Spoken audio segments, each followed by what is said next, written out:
নমস্কার প্রিয় দর্শক বন্ধু, এবার তাহলে কি 2024-এর লোকসভা ভোটে বহরমপুর থেকে পাঁচবার জাতীয় কংগ্রেসের টিকিটে জেতা একজন অত্যন্ত একনিষ্ঠ এবং কাজ করা প্রাক্তন জাতীয় কংগ্রেসের সাংসদ অধীর রঞ্জন চৌধুরীকে তাহলে কি প্ল্যান মাফিক হারিয়ে দেওয়া হলো?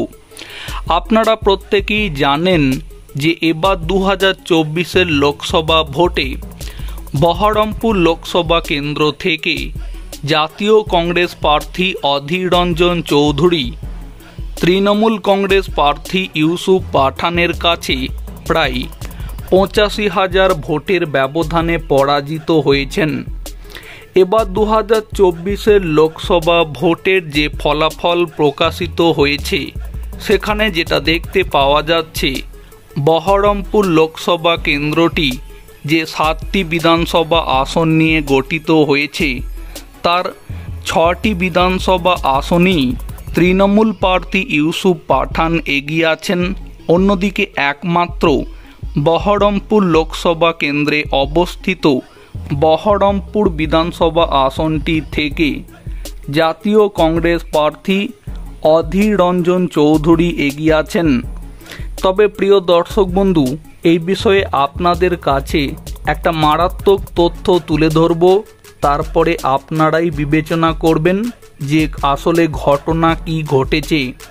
প্রথমে আমি আপনাদেরকে যেটা দেখিয়ে নিতে চাই, বহরমপুর লোকসভা কেন্দ্রের অন্তর্গত বহরমপুর বিধানসভা আসনটি থেকে জাতীয় কংগ্রেস প্রার্থী অধীর রঞ্জন চৌধুরী কত ভোট পেয়েছেন এবং অন্যদিকে তৃণমূল কংগ্রেস প্রার্থী ইউসুফ পাঠান কত ভোট পেয়েছেন। দেখুন, 72 বহরমপুর বিধানসভা কেন্দ্র, যেখান থেকে জাতীয় কংগ্রেস প্রার্থী অধীর রঞ্জন চৌধুরী ভোট পেয়েছেন 83,401টি। অন্যদিকে এই বিধানসভা কেন্দ্র থেকে ইউসুফ পাঠান ভোট পেয়েছেন 46,994টি এবং বিজেপি প্রার্থী এই বিধানসভা আসন থেকে ভোট পেয়েছেন 76,474টি। এবার এই বহরমপুর লোকসভা কেন্দ্রে অন্তর্গত যে মোট 298টি বুথ আছে, সেখানে একটি মারাত্মক তথ্য আপনাদের কাছে তুলে ধরছি, যেটা দেখার পরে আপনারাও চমকে যাবেন যে এই রকম একটা ফলাফল হওয়ার পরেও কিভাবে বহরমপুর লোকসভা আসন থেকে অধীর রঞ্জন চৌধুরী পরাজিত হলেন।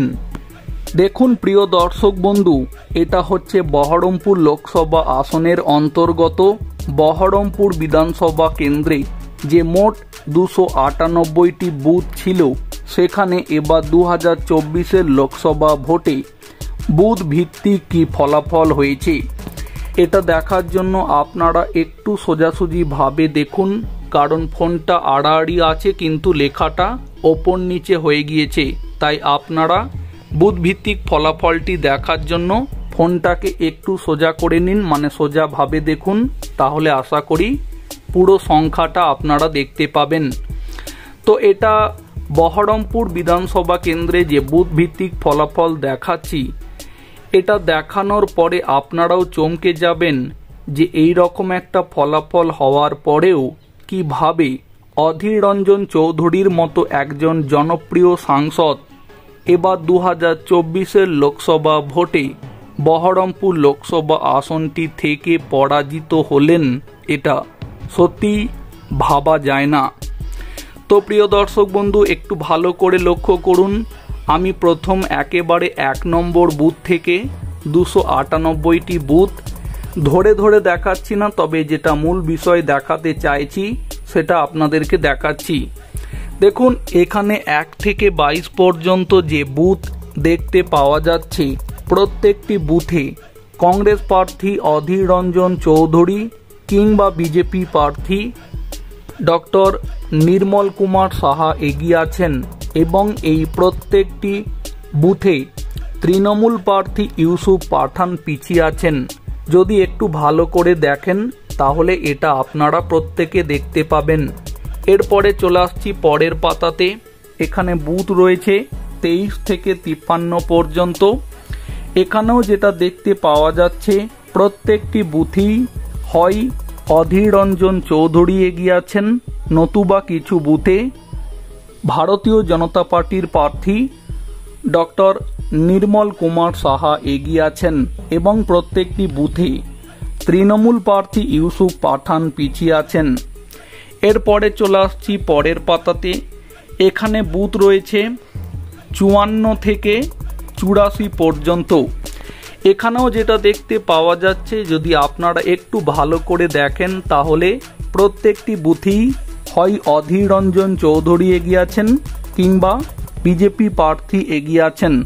অন্যদিকে প্রত্যেকটি বুথেই তৃণমূল কংগ্রেস প্রার্থী ইউসুফ পাঠান পিছিয়ে আছেন। এরপরে চলে আসছি পরের পাতাতে। এখানে বুথ রয়েছে 85 থেকে একেবারে 115 পর্যন্ত। তবে এই পাতাতে যদি একটু ভালো করে লক্ষ্য করেন তাহলে যেটা দেখতে পাবেন, একমাত্র 97 নম্বর যে বুথটি রয়েছে সেখানে তৃণমূল প্রার্থী ইউসুফ পাঠান, জাতীয় কংগ্রেস প্রার্থী অধীর রঞ্জন চৌধুরী এবং বিজেপি প্রার্থী ডক্টর নির্মল কুমার সাহার থেকে এগিয়ে আছেন এই 97 নম্বর বুথটিতে। এরপরে চলে আসছি পরের পাতাতে। এখানে বুথ রয়েছে 116 থেকে 146 পর্যন্ত। এই পাতাটিও যদি আপনারা একটু ভালো করে খেয়াল করেন তাহলে যেটা দেখতে পাবেন, এই 116 থেকে 146 পর্যন্ত যে বুথ রয়েছে প্রত্যেকটি বুথে হয় অধীর রঞ্জন চৌধুরী এগিয়ে আছেন, নতুবা বিজেপি প্রার্থী ডক্টর নির্মল কুমার সাহা এগিয়ে আছেন। তৃণমূল প্রার্থী ইউসুফ পাঠান এই 116 থেকে 146 পর্যন্ত যে বুথ আছে তার প্রত্যেকটি বুথেই কিন্তু তিনি পিছিয়ে আছেন। এরপরে চলে আসছি পরের পাতাতে। এই পাতাতে বুথ আছে 147 থেকে 177 পর্যন্ত। এই পাতাটিও যদি আপনারা খেয়াল করেন তাহলে যেটা লক্ষ্য করবেন যে এখানেও প্রত্যেকটি বুথে হয় অধীর রঞ্জন চৌধুরী এগিয়ে আছেন, নতুবা বিজেপি প্রার্থী ডক্টর নির্মল কুমার সাহা এগিয়ে আছেন এবং প্রত্যেকটি বুথে তৃণমূল কংগ্রেস প্রার্থী ইউসুফ পাঠান পিছিয়ে আছেন। এরপরে চলে আসছি পরের পাতাতে। পরের পাতাটি যদি আপনারা লক্ষ্য করেন তাহলে এখানে যেটা লক্ষ্য করবেন, 178 থেকে 208টি পর্যন্ত যে বুথ আছে সেখানে 178 নম্বর বুথে এসে এটা শেষ হয়ে যাচ্ছে। তৃণমূল কংগ্রেস প্রার্থী পিছিয়ে আছেন এবং অধীর রঞ্জন চৌধুরী এগিয়ে আছেন। এরপর থেকে হয় কোনো বুথে তৃণমূল এগিয়ে আছে, নতুবা জাতীয় কংগ্রেস প্রার্থী অধীর রঞ্জন চৌধুরী এগিয়ে আছেন। ঠিক এইভাবে প্রত্যেকটি পাতা এরপরে যেটা আসছে সেখানে হয় তৃণমূল এগিয়ে আছে, নতুবা জাতীয় কংগ্রেস প্রার্থী এগিয়ে আছে, বা হয়তো বিজেপি প্রার্থী তিনি এগিয়ে আছেন। এইভাবেই কিন্তু প্রত্যেকটা পাতা যদি দেখা হয় তাহলে 178 নম্বর বুথের পরে এই ফলাফল কিন্তু লক্ষ্য করতে পারা যাচ্ছে। কিন্তু প্রিয় দর্শক বন্ধু, কথা হচ্ছে যেখানে 1 থেকে 178 পর্যন্ত যে বুথগুলি আমরা দেখলাম সেখানে যে ফলাফল ধরা পড়ল সেখানে একমাত্র 97 নম্বর বুথটি বাদে প্রত্যেকটি বুথে তৃণমূল কংগ্রেস প্রার্থী পিছিয়ে আছেন বুথ ভিত্তিক ফলাফলে। তাহলে এখন প্রশ্ন হচ্ছে, যেখানে তৃণমূল কংগ্রেস প্রার্থীর বিরুদ্ধে জাতীয় কংগ্রেস প্রার্থী অধীর রঞ্জন চৌধুরীর পক্ষে একটা বড় সমর্থন পড়েছে ভোট বাক্সে, সেখানে এইরকমভাবে বুথ ভিত্তিক ফলাফলে জাতীয় কংগ্রেস প্রার্থী অধীর রঞ্জন চৌধুরী ভোট পাওয়ার পরেও কেন সার্বিক মোট ফলাফলে অধীর রঞ্জন চৌধুরী এবার 2024 লোকসভা ভোটে এই বহরমপুর লোকসভা আসনটি থেকে পরাজিত হলেন? সত্যি এই হিসাব কোনোভাবেই মেলানো যাচ্ছে না।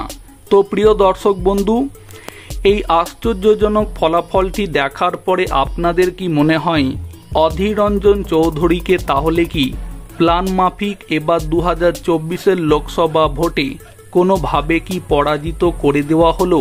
আপনাদের মতামত কি থাকছে এই বিষয়ে কমেন্টে জানাতে পারেন। ভিডিওটিকে সম্পূর্ণ করে দেখার জন্য অসংখ্য ধন্যবাদ।